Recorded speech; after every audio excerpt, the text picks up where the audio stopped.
High, আমি doctor Rumina. আজকে কেন আইসি আমার 3 নম্বর ভিডিও নিয়ে।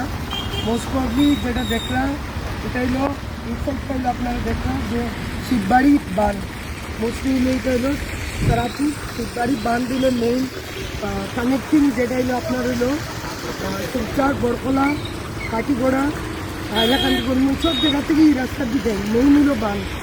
কিন্তু আমরা শুনছি লাস্ট বছর থেকে যে ইঞ্জিনিয়ার আনা হয়েছিল বাইরের থেকে এবং কয়েছিল যে 8 থেকে 9 মাস ভিতরে কাজ শেষ। কিন্তু দেখবা আপনি ওই যখন বস্তা ফালাই দিচ্ছে, যখনই বৃষ্টি হয় তখনই বস্তা ফালানি হয়, বস্তা ছাড়া কোনো অল্টারনেটিভ উপায় নেই। কিন্তু দেখা যায় যে আজকে কি বান যদি ভাঙে তাহলে আমরার অবস্থাটা কী থাকবে চিন্তা হবে।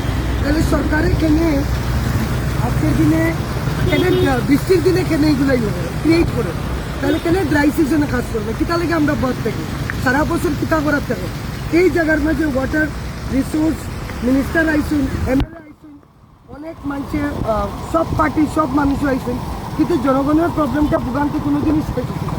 যার ধরুন যদি দেখবা মেশিনগুলো পালাই, যদি গত বছর সেপ্টেম্বর কাজ শুরু হয়ে থাকে 5 তারিখ থেকে, তাহলে আজ যদি কেন কমপ্লিট হয়েছে?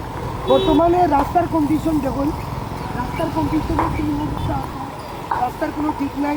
যখনই কোনো কিছু হয় রাস্তার অবস্থা সেম হয়ে যায়, কিছুটা আবার কাটা মারা হয় ঠিক পূজার আগে, কিন্তু সেম অবস্থাটা হয়ে যায়। যার ধরুন যখন অবস্থা যেন মধ্যে আজ অব্দি এটার কাজটা কেন কমপ্লিট হইল না।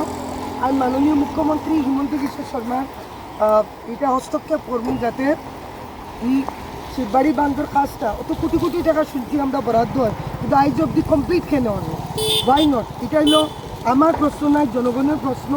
আর আমার এই ইউটিউব চ্যানেলের মাধ্যমে আপনার কাছে রিকোয়েস্ট করবো, যে যে মানুষের এরিয়ার বান্ধের সমস্যা আছে, আপনারা ভিউয়ার্স আপনারা বান্ধের ইয়েগুলা দিবা, যেগুলা ফটো দিবা, ভিডিও দিবা, আমি এগুলা ফসাই দিবার চেষ্টা করবো যাতে সরকার কর্তৃপক্ষ থেকে যাতে কিছু একটা কাজকর্ম করা হয়।